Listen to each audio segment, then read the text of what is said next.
ನಮಸ್ಕಾರ. ದಾನುಶ್ರೀ ಭಕ್ತಿ ಚಾನೆಲ್ಗೆ ಸ್ವಾಗತ. ದಯವಿಟ್ಟು ಲೈಕ್ ಮಾಡಿ, ಸಬ್ಸ್ಕ್ರೈಬ್ ಮಾಡಿ ಮತ್ತು ಬೆಲ್ ಐಕಾನ್ ಒತ್ತಿ ನಮ್ಮ ಚಾನೆಲ್ಗೆ ಬೆಂಬಲ ನೀಡಿ. ಶ್ರೀ ಗಣೇಶಾಯನ್ಮ, ಶ್ರೀ ಸದ್ಗುರು ಸಾಯಿನಾಥಾಯನ್ಮ, ಶ್ರೀ ಸಾಯಿ ಸಚ್ಚರಿತ್ರೆ 41ನೇ ಅಧ್ಯಾಯ. ಅಲಿ ಮಹಮ್ಮದರಿಂದ ವಿವರಣೆ. ಚಿಂದಿ ಕಳವು. ಜ್ಞಾನೇಶ್ವರಿ ಪಠನ. ಈ ಹಿಂದಿನ ಅಧ್ಯಾಯದಲ್ಲಿ ವಿವರಿಸಿದ ಘಟನೆ ನಡೆದ 9 ವರ್ಷಗಳ ನಂತರ ಅಲಿ ಮಹಮ್ಮದ್ ಅವರು ಹೇಮಂತ್ ಪಂತರಿಗೆ ಭೇಟಿಯಾಗಿ ಈ ಕೆಳಕಂಡ ಕತೆ ಹೇಳಿದರು. ಅಲಿ ಮಹಮ್ಮದ್ ಒಂದು ದಿನ ಮುಂಬಯಿಯ ಬೀದಿಯಲ್ಲಿ ಹೋಗುವಾಗ ಫೋಟೋ ಮಾರುತ್ತಿದ್ದವನಿಂದ ಆ ಫೋಟೋ ಕೊಂಡು ತಂದು ಬಾಂದ್ರಾದಲ್ಲಿ ತಮ್ಮ ಮನೆಯಲ್ಲಿ ತೂಗು ಹಾಕಿದ್ದರು. ಬಾಬಾ ಅವರನ್ನು ಬಹುವಾಗಿ ಪ್ರೀತಿಸುತ್ತಿದ್ದುದರಿಂದ ನಿತ್ಯವೂ ಆ ಫೋಟೋದ ಮೂಲಕ ಅವರನ್ನು ಪೂಜಿಸುತ್ತಿದ್ದರು. ಈ ಫೋಟೋ ಅವರು ಹೇಮಂತ್ ಪಂತರಿಗೆ ಕೊಡುವ 3 ತಿಂಗಳ ಮುಂಚೆ ಅವರು ಕಾಲು ಊದಿಕೊಂಡು ಬಹಳ ನರಳುತ್ತಿದ್ದರು. ಶಸ್ತ್ರಚಿಕಿತ್ಸೆಯ ನಂತರ ಅವರ ಭಾವ ಪೀರ್ ಭಾಯಿ ನೂರ್ ಮಹಮ್ಮದ್ ಅವರ ಮನೆಯಲ್ಲಿ ವಿಶ್ರಾಂತಿ ಪಡೆಯುತ್ತಿದ್ದರು. 3 ತಿಂಗಳ ಕಾಲ ಅವರ ಮನೆಯ ಬಾಗಿಲಿಗೆ ಬೀಗ ಹಾಕಿತ್ತು.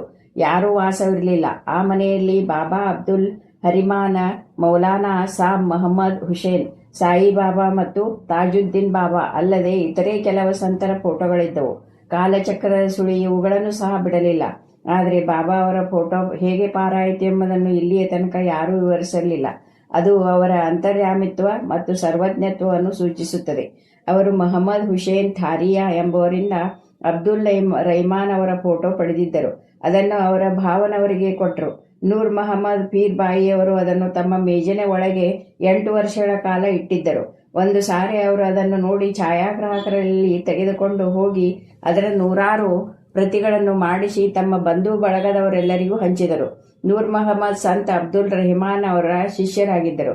ಒಂದು ದಿನ ಅವರು ತಮ್ಮ ಗುರುಗಳಿಗೆ ಅದರ ಪ್ರತಿಯೊಂದನ್ನು ಕೊಡಲು ಹೋದಾಗ ಅವರು ಕೋಪಗೊಂಡು ಅವರನ್ನು ಹೊಡೆಯಲು ಬಂದರು. ಆಗ ನೂರ್ ಮಹಮ್ಮದ್ ಅವರಿಗೆ ಇಷ್ಟೊಂದು ಹಣ ಖರ್ಚು ಮಾಡಿ ಗುರುವಿನ ಕೋಪಕ್ಕೆ ಪಾತ್ರನಾದೆ ಎಂದು ವ್ಯಥೆಯಾಯಿತು. ಅವರು ಗುರುಗಳ ವಿಗ್ರಹ ಆರಾಧಕರಲ್ಲದಿದ್ದುದರಿಂದ ಅವುಗಳನ್ನು ಕೂಡಲೇ ಒಂದು ದೋಣಿಯಲ್ಲಿ ತೆಗೆದುಕೊಂಡು ಹೋಗಿ ನಡು ಸಮುದ್ರದಲ್ಲಿ ಮುಳುಗಿಸಿದರು. ತಮ್ಮ ಬಂಧು ಬಳಗ ಮತ್ತು ಶಿಷ್ಯರೆಲ್ಲರಿಂದಲೂ ಆ ಪ್ರತಿಗಳನ್ನು ತರಿಸಿ ಒಬ್ಬ ಮೀನುಗಾರನ ಕೈಗೆ ಕೊಟ್ಟು ಸಮುದ್ರದಲ್ಲಿ ಮುಳುಗಿಸಲು ಹೇಳಿದರು. ಆ ಸಮಯದಲ್ಲಿ ಅಲಿ ಮಹಮ್ಮದ್ ಅವರು ಭಾವನವರಾದ ನೂರ್ ಮಹಮ್ಮದ್ ಅವರ ಮನೆಯಲ್ಲಿದ್ದರು. ಅಲಿ ಮಹಮ್ಮದ್ ಎಲ್ಲ ಫೋಟೋಗಳನ್ನು ಒಗೆದು ಬಿಟ್ಟರೆ ಕಷ್ಟಗಳು ಪರಿಹಾರವಾಗುತ್ತವೆ ಎಂದು ಕೇಳಿ ತಮ್ಮ ಮ್ಯಾನೇಜರನ್ನು ಕರೆಸಿ ಬಾಂದ್ರಾದಲ್ಲಿ ತಮ್ಮ ಮನೆಯಲ್ಲಿದ್ದ ಎಲ್ಲ ಫೋಟೋಗಳನ್ನು ಸಮುದ್ರದಲ್ಲಿ ಚೆಲ್ಲಿದರು. ಆದರೆ 2 ತಿಂಗಳ ನಂತರ ಅಲಿ ಮಹಮ್ಮದ್ ಅವರು ತಮ್ಮ ಮನೆಗೆ ಹಿಂತಿರುಗಿದಾಗ ಬಾಬಾ ಅವರ ಫೋಟೋ ಮಾತ್ರ ಉಳಿದಿದ್ದನ್ನು ಕಂಡು ಅಚ್ಚರಿಗೊಂಡರು. ಎಲ್ಲ ಫೋಟೋಗಳನ್ನು ತೆಗೆದುಕೊಂಡು ಹೋದ ಮ್ಯಾನೇಜರ್ ಬಾಬಾ ಅವರ ಫೋಟೋ ಅಷ್ಟೇ ಹೇಗೆ ಬಿಟ್ಟು ಹೋದರು ಎಂಬುದು ಅವರಿಗೆ ತಿಳಿಯಲೇ ಇಲ್ಲ. ಆಗ ವಿಚಾರ ಮಾಡತೊಡಗಿದರು. ಕೂಡಲೇ ಅದನ್ನು ತೆಗೆದು ತಮ್ಮ ಭಾವನವರು ಬಂದು ಅದನ್ನು ಸಮುದ್ರದಲ್ಲಿ ಚೆಲ್ಲಬಹುದು ಎಂಬ ಭಯದಿಂದ ಗೂಡಿನಲ್ಲಿ ಮುಚ್ಚಿಟ್ಟರು. ಮುಂದೆ ಏನು ಮಾಡಬೇಕೆಂದು ಯೋಚಿಸುತ್ತಿರುವಲ್ಲಿ ಬಾಬಾ ಅವರೇ ಬಂದು ಮೌಲಾನಾ ಇಸ್ಮು ಮುಜಾವರ್ ಅವರಲ್ಲಿಗೆ ಹೋಗಿ ಪರಿಹಾರ ಪಡೆ ಎಂದು ಸೂಚಿಸಿದಂತಾಯಿತು. ಕೂಡಲೇ ಅವರಲ್ಲಿಗೆ ಧಾವಿಸಿದರು. ಮೌಲಾನಾ ಮುಜಾವರ್ ಅವರು ಆ ಫೋಟೋ ದಾಬೋಲ್ಕರ್ ಅಂದರೆ ಹೇಮಂತ್ ಪಂತ್ ಅವರಿಗೆ ಕೊಟ್ಟರೆ ಸರಿಯಾಗಿ ಕಾಪಾಡುತ್ತಾರೆ ಎಂದು ತಿಳಿಸಿದ್ದರಿಂದ ಅದನ್ನು ಹೇಮಂತ್ ಪಂತರ ಕಡೆಗೆ ಹೋಳಿ ಹುಣ್ಣಿಮೆಯ ದಿನ ತಂದುಕೊಟ್ಟರು.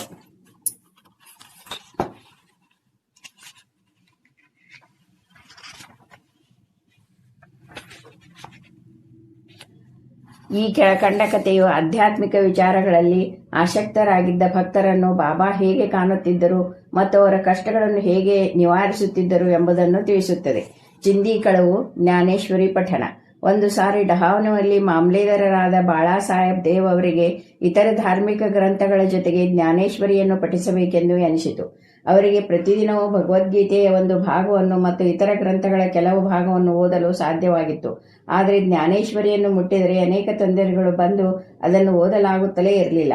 3 ತಿಂಗಳು ರಜಾ ಪಡೆದು ಶಿರಡಿಗೆ ಬಂದರು. ನಂತರ ತಮ್ಮ ಊರಿಗೆ ಹಿಂದಿರುಗಿದರು. ಆಗಲೂ ಜ್ಞಾನೇಶ್ವರಿಯನ್ನು ಓದಲಿಕ್ಕೆ ಅಡ್ಡಿ ಆತಂಕಗಳು ಒದಗಿ ಅವರನ್ನು ನಿರಾಶರನ್ನಾಗಿ ಮಾಡಿದವು. ಕೊನೆಗೆ ಅವರು ಬಾಬಾ ಅವರೇ ಆ ಪುಸ್ತಕವನ್ನು ಓದು ಎಂದು ಹೇಳುವ ತನಕ ಜ್ಞಾನೇಶ್ವರಿಯನ್ನು ಮುಟ್ಟುವುದಿಲ್ಲ ಎಂದು ದೃಢ ಸಂಕಲ್ಪ ಮಾಡಿದರು. ನಂತರ ಫೆಬ್ರವರಿ 1914ರಲ್ಲಿ ಕುಟುಂಬ ಸಮೇತ ಶಿರಡಿಗೆ ಬಂದರು. ಆಗ ಬಾಪು ಸಾಹೇಬ್ ಜೋಗ, ಏನು ಸ್ವಾಮಿ, ನೀವು ಪ್ರತಿದಿನ ಜ್ಞಾನೇಶ್ವರಿಯನ್ನು ಓದುತ್ತಿಲ್ಲವೇ ಎಂದು ದೇವ ಅವರಿಗೆ ಕೇಳಿದರು. ಜ್ಞಾನೇಶ್ವರಿ ಓದಲು ನನಗೆ ಬಹಳ ಇಷ್ಟ, ಆದರೆ ಇನ್ನೂವರೆಗೆ ಅದು ಸಾಧ್ಯವಾಗಲಿಲ್ಲ. ಅದನ್ನು ಓದಲು ಬಾಬಾ ನನಗೆ ಅನುಮತಿ ಕೊಟ್ಟ ನಂತರ ನಾನು ಓದುತ್ತೇನೆ ಎಂದು ದೇವ್ ಉತ್ತರ ಕೊಟ್ಟರು. ಆಗ ಜೋಗ ಅವರು ಒಂದು ಜ್ಞಾನೇಶ್ವರಿ ಗ್ರಂಥವನ್ನು ತಂದು ಬಾಬಾ ಅವರಿಗೆ ಕೊಡಿ, ಅದನ್ನು ಬಾಬಾ ತಿರುಗಿ ಕೊಟ್ಟ ನಂತರ ಅದನ್ನು ಓದಲು ಪ್ರಾರಂಭಿಸಿ ಎಂದು ದೇವ್ ಅವರಿಗೆ ಉಪಾಯ ಸೂಚಿಸಿದರು. ಆದರೆ ಬಾಬಾ ನನಗೆ ಸ್ಪಷ್ಟವಾಗಿ ಓದು ಎಂದು ಹೇಳದ ವಿನಃ ನಾನು ಯಾವುದೇ ಉಪಾಯವನ್ನು ಮಾಡೋದಿಲ್ಲ ಎಂದು ಹೇಳಿ ಬಾಬಾ ಅವರನ್ನು ನಂಬಿ ದೇವ ಸದ್ಭಕ್ತಿಯಿಂದ ಇದ್ದರು. ನಂತರ ದೇವರು ಬಾಬಾ ಅವರ ದರ್ಶನ ತೆಗೆದುಕೊಂಡು ನಮಸ್ಕಾರ ಮಾಡಿ 1 ರೂಪಾಯಿ ದಕ್ಷಿಣೆ ಕೊಟ್ಟರು. ಬಾಬಾ ಅವರು 20 ರೂಪಾಯಿಗಳನ್ನು ಕೇಳಿದರು, ಅದನ್ನು ಕೊಟ್ಟರು. ನಂತರ ಆ ರಾತ್ರಿ ಬಾಲಕರಾಮ ಅವರನ್ನು ಸಂಧಿಸಿ ಕುತೂಹಲದಿಂದ ಅವರು ಹೇಗೆ ಬಾಬಾ ಅವರ ಅನುಗ್ರಹವನ್ನು ಸಂಪಾದಿಸಿದರೆಂದು ಕೇಳಲು ಅವರು ಮರುದಿನ ಆರತಿ ನಂತರ ಎಲ್ಲವನ್ನು ವಿವರವಾಗಿ ತಿಳಿಸುವೆನೆಂದರು. ಮರುದಿನ ದೇವ್ ಪುನಃ ಬಾಬಾ ಅವರ ದರ್ಶನಕ್ಕೆ ಹೋದಾಗ ಅವರು 20 ರೂಪಾಯಿಗಳ ದಕ್ಷಿಣೆ ಕೇಳಿದರು. ದೇವರು ಮನಃಪೂರ್ವಕವಾಗಿ ದಕ್ಷಿಣೆ ಕೊಟ್ಟರು. ಮಸೀದಿಯಲ್ಲಿ ಬಹಳ ಜನ ನೆರೆದಿದ್ದರಿಂದ ದೇವರು ಒಂದು ಕಡೆ ಕುಳಿತರು.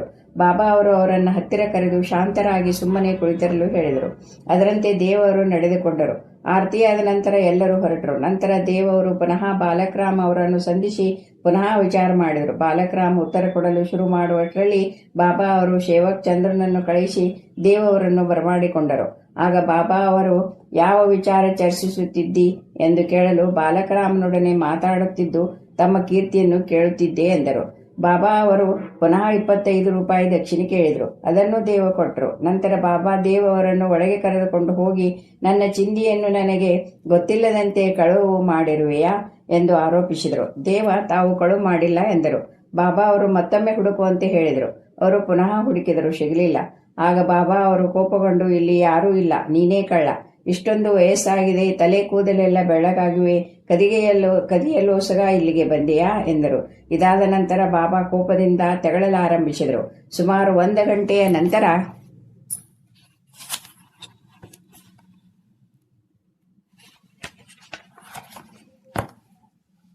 ಅವರು ದೇವರನ್ನು ವಾಡಾಕ್ಕೆ ಹೋಗಲು ಹೇಳಿದರು. ಅವರು ವಾಡಾಕ್ಕೆ ಹಿಂದಿರುಗಿ ನಡೆದ ಎಲ್ಲ ಸಂಗತಿಯನ್ನು ಜೋಗ ಮತ್ತು ಬಾಲಕರಾಮ್ ಅವರಿಗೆ ತಿಳಿಸಿದರು.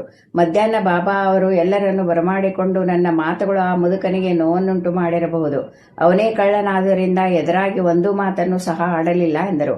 ಪುನಃ ದೇವರಿಂದ 12 ರೂಪಾಯಿ ದಕ್ಷಿಣೆ ಕೇಳಿದರು. ದೇವರು ದಕ್ಷಿಣೆ ಬೇರೆಯವರ ಕಡೆಯಿಂದ ಸಂಗ್ರಹಿಸಿ ಕೊಟ್ಟರು.